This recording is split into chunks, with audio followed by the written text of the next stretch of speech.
Jiribam gi Mongbung Khul lanbung oire security force na ngak senduna leirabasu ngarang numidang pung nipan makhai da Kuki Khutlai Paiba Singna Mongbung Khul da Nongmei Kapsillakpa Leptri amadi ngasi security force ki joint operation chathakre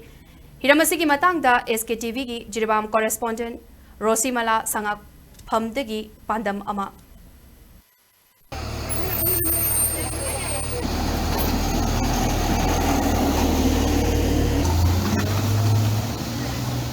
Huzini le Jiribam se Jiribam mayon de kilometer tare lum chalaga leiba Mongbung Khul adudani hariba mafam asina Mongbung maitai gi magi ronda leiba adugumba mafam adudani hariba mafam asid maktadani ngarang su ngarang pung tare makhairom ta duai dagi hauraga atat kham leitena nongmei kya kapsilakpa dagi nakanani gi marakta state force amari security force tongan leiba security force singa akan mong khut thokna kiba adugumba mafam adudani hariba mafam asida nongmei kapsilakpa dagi mafam asida leiba rubber singa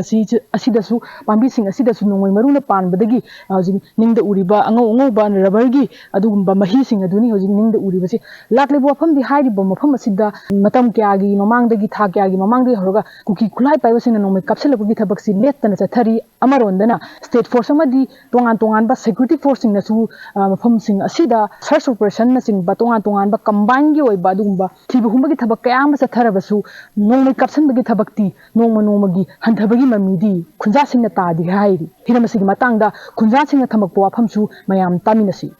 kapna rabadi coming operation dum lakpa hogre coming operation la ise kaptharakpa mafam duga di phajana duty tawbiba deploy tawbiba du dina te khoina pamjadaba hoi moina pamjaba budi oramba jai mogi air di thamgre ado air thamaga su air thamiba kangu se leina kari gino ba khoram da kapthara ise masigi question sidi tawbide ba kanamtana onjal laga akhoi gi meitei gi khunda coming ane dum tawlai re coming che tawraga phagi sanaraga akhoi gi kapna base sangda kothana talan bigi haili brava karino ba akhoi gi government na pambili se government na jengchen bi miang changbi da basi chokoi yam pinjade hauji morbung da leinari ba condition je jam mong sa da ba condition da leinari atop lamna lekaina mateng pang basi natana akhoi gi government gi side tagi akhoi morbung gi tawri ba condition se kamai tawrige haibase kari chana hingino kari thaga leino haibasi su kanam jengbirakti ebo jipa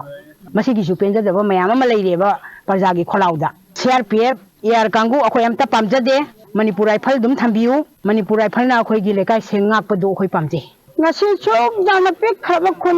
jumna jangkhai muk ta basiga hanan jana kaptana leire sar akhoi bo muktang kano tawbiu han hajarui haila gasu akhoi na tawi adana adu akhoi jingkhakta bom ta sandana isunipa machak pijabado pokhai hodabagi layak farimi pokhai magadi jimdo loi punamol aliba punmak sidori bani adu pianda bangakta asibo Manipur sarkarna akhoi che atomi macharo morbunda lairi badunna jahai jahan megami